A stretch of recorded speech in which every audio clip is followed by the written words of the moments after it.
Saya berada di Kampung Yoboy, di Danau Sentani.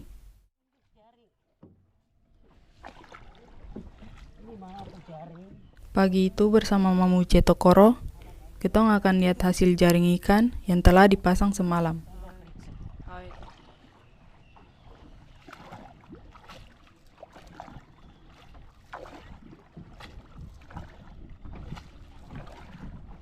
Ikan pertama yang ketong dapat di jaring. Ini baru satu, nanti sampai di ujung baru hitung berapa ekor semua satu jaring ini. Dan benar saja, tak lama kemudian, ikan kedua dan seterusnya sudah naik ke atas perahu.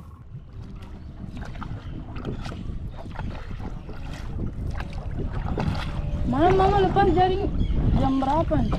Biasa jaring lepas kalau tidak ada angin, jam 4 sudah ada angin. Bermalam. Kalau pagi jam-jam begini.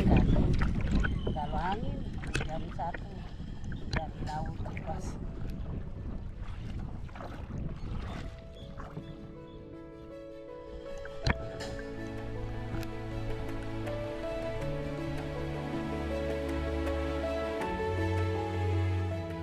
Di pelajaran sekolah disebut peradaban manusia bermacam-macam, tergantung kondisi alam dan kebutuhan. Ada yang bercocok tanam seperti menanam padi atau beternak ayam. Tapi ada juga peradaban berburu dan meramu, seperti yang dilakukan Mama Uce Tokoro. Kitong orang Papua masih punya alam yang memberi ikan berlimpah seperti di Danau Sentani. Sagu juga tumbuh di dekat kampung tanpa perlu perawatan seperti sawah. Tapi kitong bukan malas. Sebab menjaga semua ini sehingga dapat dinikmati dari generasi ke generasi, bukan pekerjaan ringan.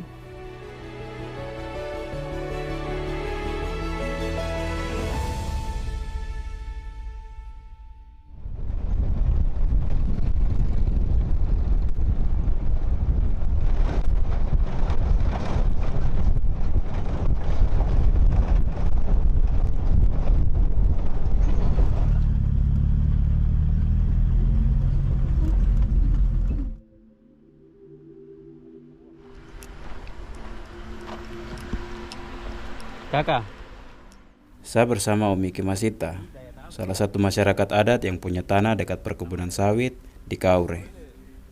Menurutnya, lahan untuk membuang sisa tandang sawit ini sudah berada di luar wilayah konsesi hak guna usaha atau HGU perusahaan sawit.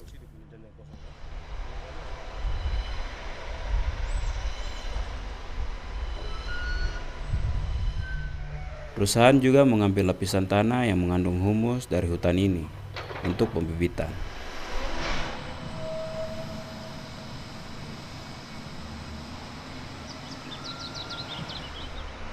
Saya sering bingung, perusahaan sudah menguasai 20.000 hektar lahan dan masih bertambah, tapi tidak punya lokasi untuk membuang sisa tandan atau mencari humus untuk tanamannya sendiri. Perusahaan harus dalam HGU. Kalau masyarakat keluar kayak masyarakat adat ini, tanah adat ini repot juga, tidak boleh, harus bayar. Yang tidak boleh menguntungkan diri sendiri, harus bicara dengan keluarga.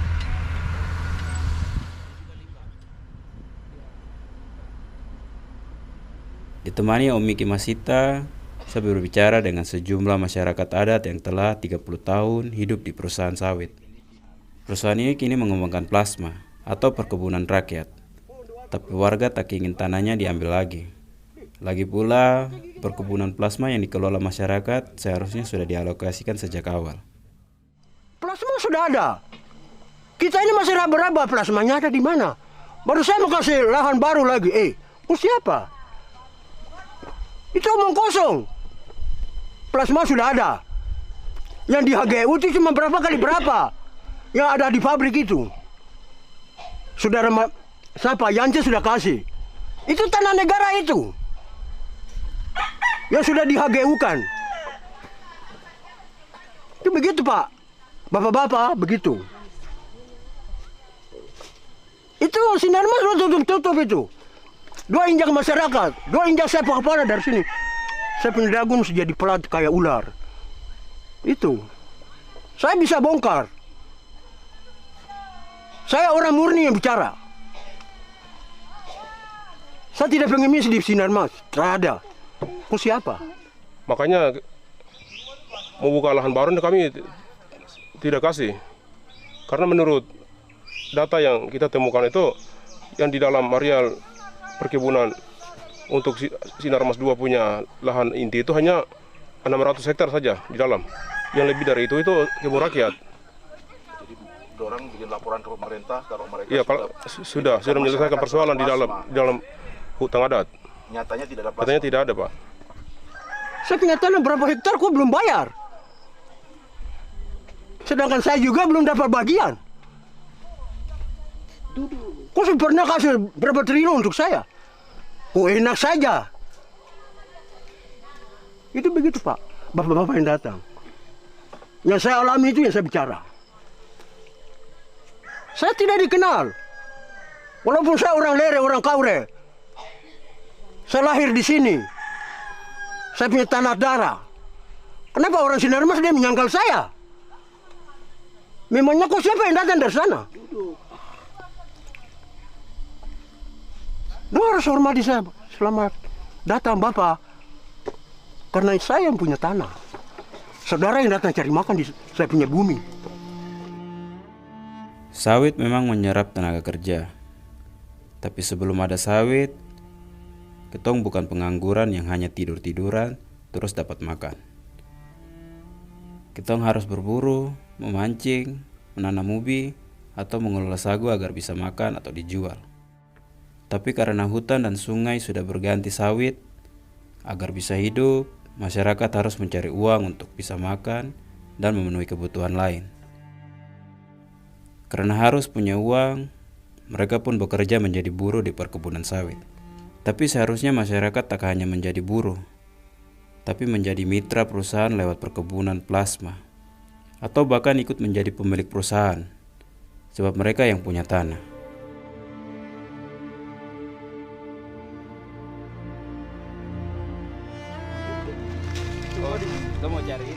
Lagi pula sudah lama petani Papua punya pengetahuan mengelola tanaman atau agroindustri.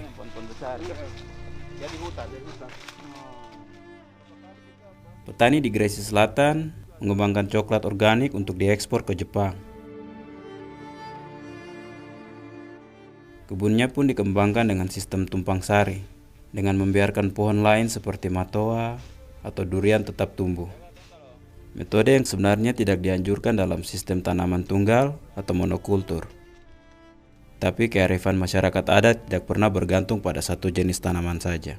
Sebab ekosistem tidak dapat berjalan jika hanya mengandalkan satu jenis komoditas tanaman.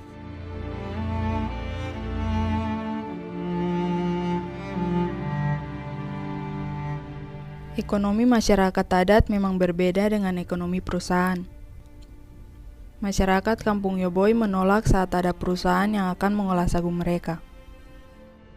Mungkin nanti dong dapat uang lebih banyak, tapi dong juga akan kehilangan banyak hal.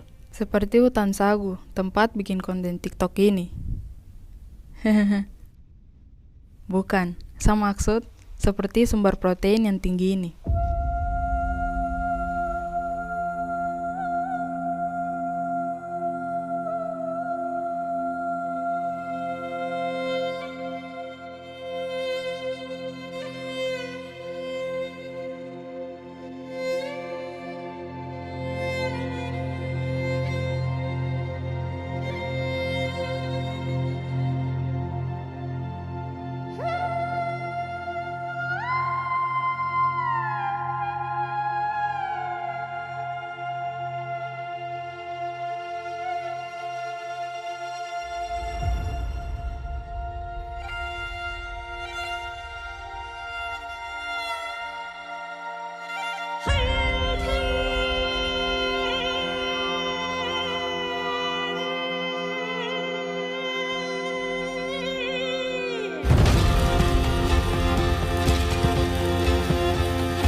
Kalau kamu belum terbiasa, tidak boleh makan terlalu banyak, karena kamu akan alergi. Karena ulat sagu ini mengandung protein yang tinggi, badan bisa gatal-gatal.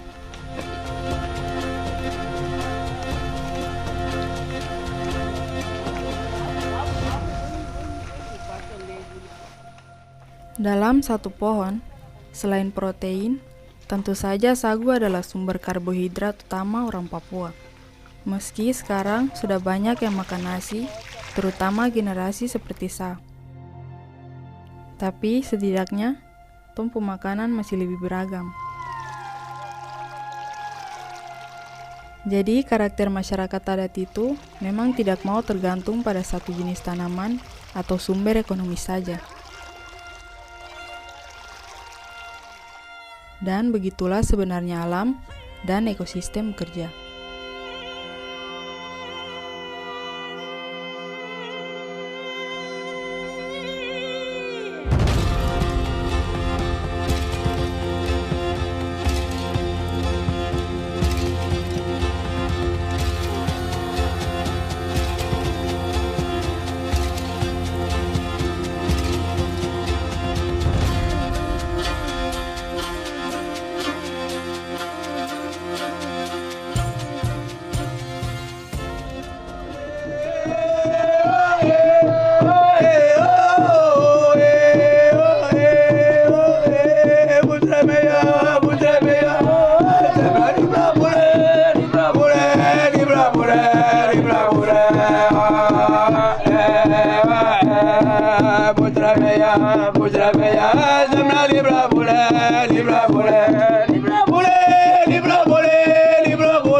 Sambil menikmati coklat yang ditanam dan diproduksi di Tanah Tabi, saya dengan kakak-kakak wartawan ingin ketemu Bapak Bupati dan mengajukan pertanyaan.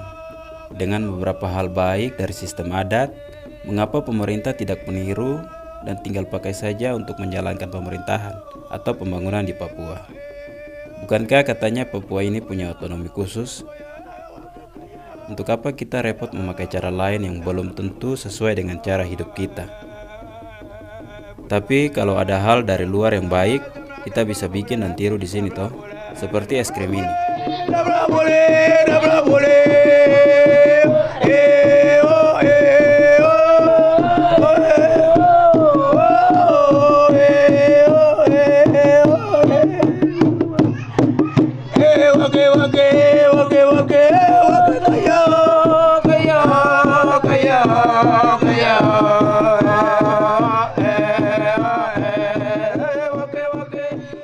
Sekarang orang pusing dengan persoalan di dunia ini. Sekarang sudah pemanasan bumi semakin panas, penyakit macam-macam keluar, orang banyak mati, orang pusing semua di kota. Bagaimana mengatasi ini semua? Ekonomi hancur karena kita salah menggunakan kewenangan yang Tuhan kasih. Nah, adat bisa jaga itu hanya di situ. Posisi kita sangat menentukan amanat. Bahkan sebelum saya tanya, saya sudah dapat jawaban dari Bapak Bupati Matius Awaitau. Ketika pandemi dan banyak orang menganggur di kota, mereka pulang kampung dan makan dari hasil tanah yang masih terjaga. Itulah salah satu sumbangan masyarakat adat, belum termasuk oksigen, air bersih, atau aneka binatang sebagai sumber protein yang tidak bisa dibikin oleh industri manapun. Pada tahun 2015, di Kampung Nekeibe, Distrik Revenirara, warga dan pemerintahan Kabupaten Jayapura mulai gerakan kebangkitan masyarakat adat dengan menetapkan Nekeibe sebagai kampung adat. Idenya sederhana, agar prinsip-prinsip adat dapat dijalankan di masyarakat untuk menunjang kehidupan ekonomi, politik, lingkungan, maupun sosial budaya. maka sistem pemerintahan dan birokrasi juga harus dirombak dan kembali pada struktur adat. Wewenang kepala desa atau kepala kampung dikembalikan kepada otoritas adat, seperti Ondowafi, Ondofolo, atau Iram. Bersama kepala-kepala suku, marga, dan masyarakat lain, mereka lah yang menentukan rencana terhadap kampung mereka sendiri dan mengelola anggaran sendiri, bukan orang luar atau pemerintah pusat. Tapi ini juga bukan pekerjaan mudah, meski sudah berjalan 9 tahun. Karena orang selalu bicara yang anak-anak muda ini, adat ini kuno, adat ini tradisional. Sebenarnya tidak. Sekarang ini orang mau cari hal-hal yang unik sekarang. Untuk pariwisata ini harus kita pergi lihat di sini boleh bagus, indah sekali yang lain. Nah itu adat. Terjauh dari tempat kitong bicara, ada tempat wisata bernama Kali Biru yang sering viral di medsos. Tempat dengan air sebening ini adalah bukti bahwa sistem adat telah bekerja dan melindungi. Air sebening ini bukan dihasilkan oleh perusahaan, atau bukan karena negara bikin taman nasional dengan pegawai-pegawai yang digaji. Ketong anak muda bisa menikmati semua ini karena tempat ini dilindungi oleh sistem dan masyarakat adat.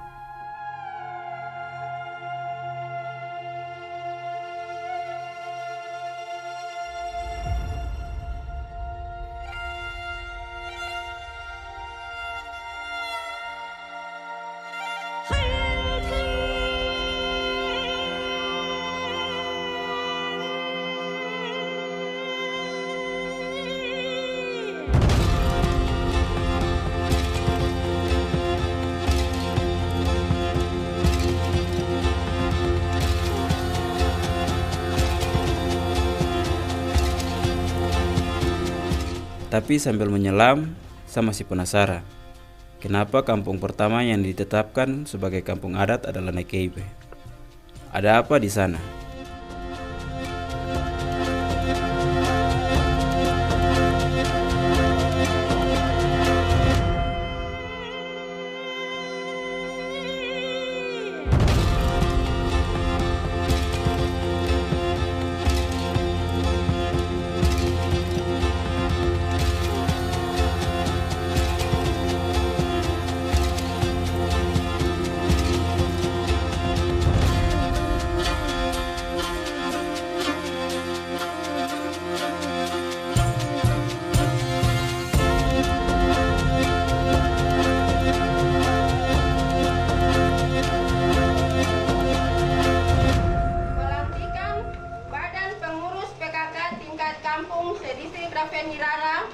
Rabu tanggal 5 Oktober 2022 segera dimulai.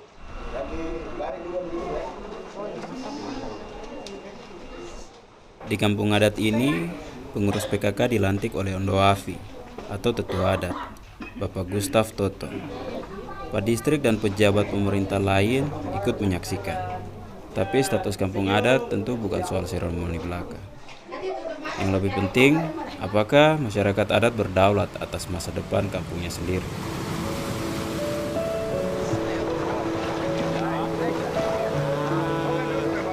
Bapak Ondowafi ajak saya untuk melihat kampung Nekeibe lama.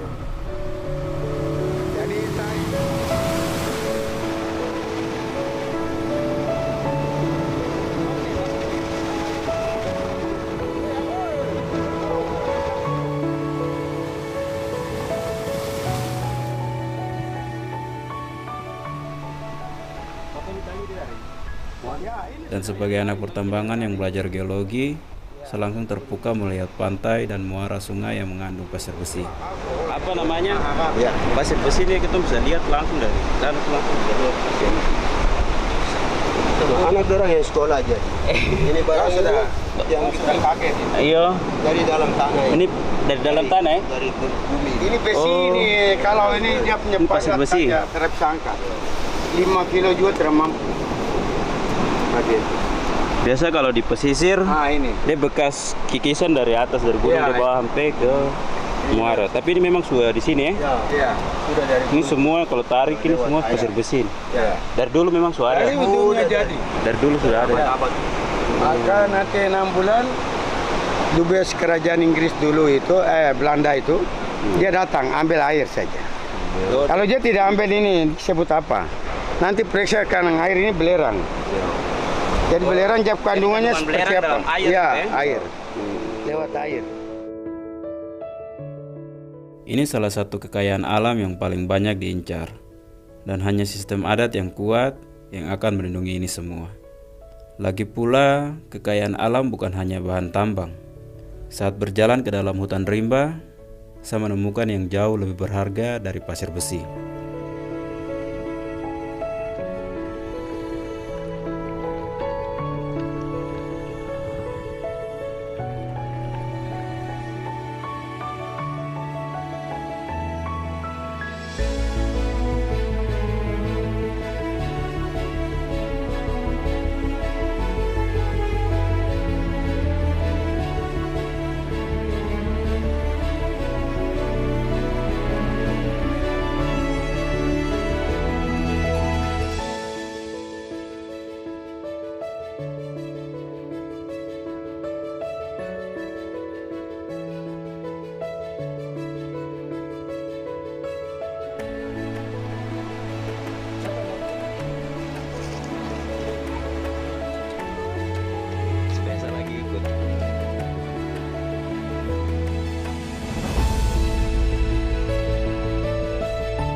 Jadi orang pikir ini slogan, ini bukan jaga. Jadi bukan kita orang mau menyembah dia, tapi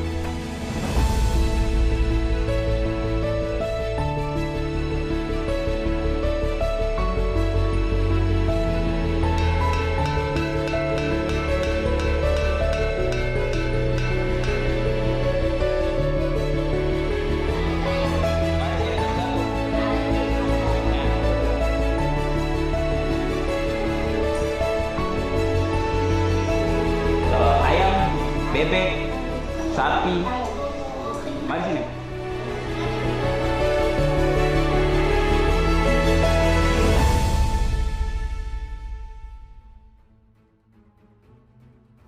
Bahasa lokal tidak boleh punah. Meski sekolah ini belum mengajarkannya secara resmi, tapi anak-anak sekolah mulai dikenalkan dengan simbol-simbol adat Papua.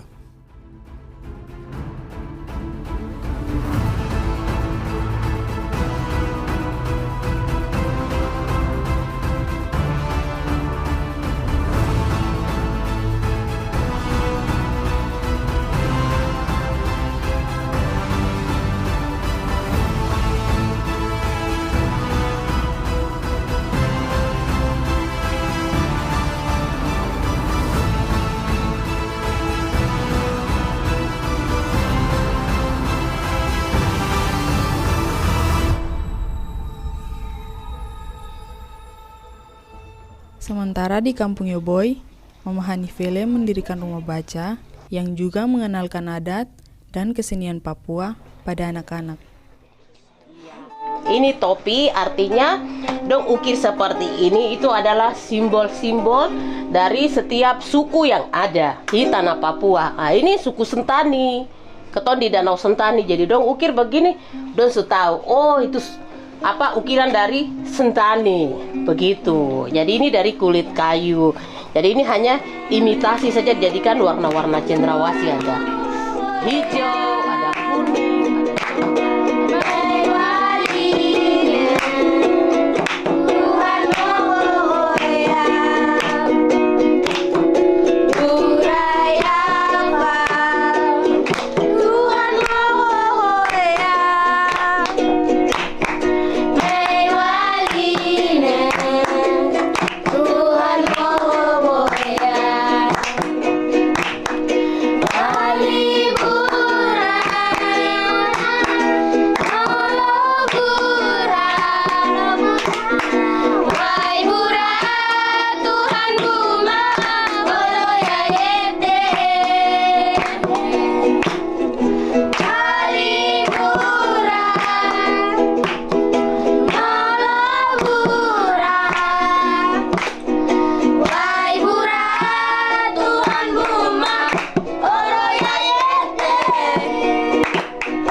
Apakah ini semua yang disebut kebangkitan masyarakat adat?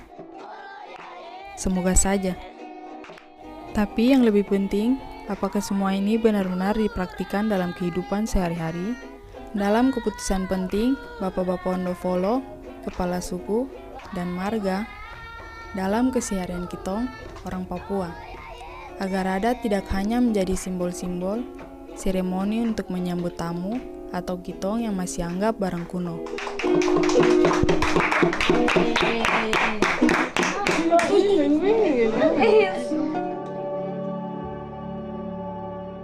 Sistem adatlah yang membuat Mama Uce Tokoro tetap memiliki mujair yang berlimpah di Danau Sentani. Salah satunya karena ada orang-orang semacam Victor Wali yang mempertahankan membuat sasi dalam bentuk rumah ikan atau rumpon.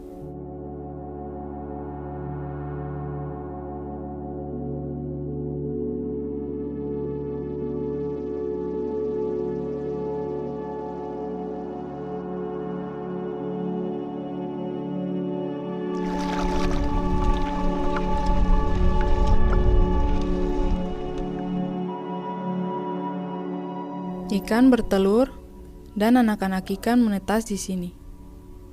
Meski tak banyak lagi warga yang melanjutkan tradisi ini, Om Victor Wali adalah bagian dari usaha membangkitkan kembali masyarakat adat. Saya memulai perjalanan ini sebagai salah satu anak Sentani yang menjadi korban banjir bandang Jayapura tahun 2019. Seperti anak muda lain, saya juga menganggap adat adalah barang kuno yang tidak menarik seperti TikTok atau IG Story. Tapi pelan-pelan, saya mata mulai terbuka bahwa segala hal yang seru di TikTok dan IG Story tentang keindahan alam, tentang gambar-gambar seru, atau tentang kuliner, foto-foto close-up makanan untuk dipamerkan di media sosial. Semua ada karena memang ada yang menjaga dan melestarikan. Dan mereka yang ikut menjaga ini, kadang kita sebut kuno atau ketinggalan zaman. Tapi apakah kehidupan masyarakat adat memang seindah yang digambarkan di film-film dokumenter macam ini? Bagaimana dengan ini? Ada kau angkat, coba kakak lihat. Oh iya, mau pergi cari.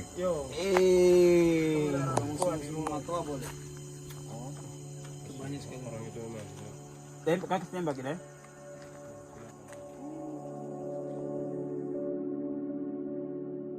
Pertanyaan yang sama saat saya melihat masyarakat adat menebang sebatang pohon di pedalaman Kaure di awal perjalanan ini.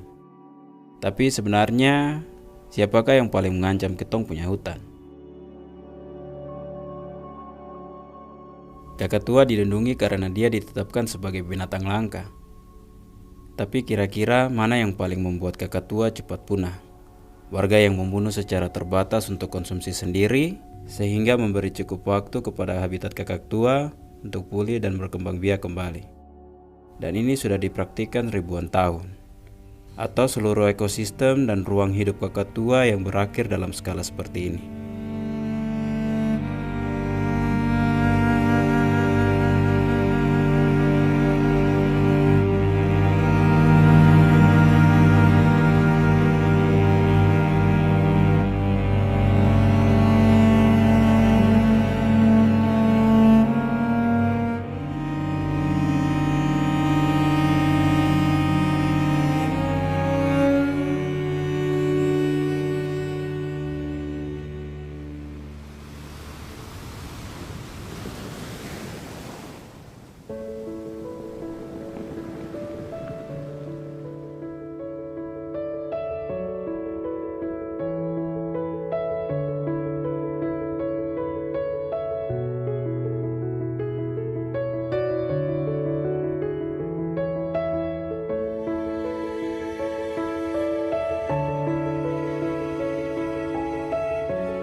Sebagai anak muda Tabi, sebagai orang Papua, sebagai warga masyarakat adat, tidak akan pernah melupakan mereka yang terbaring di sini, para korban banjir Jayapura.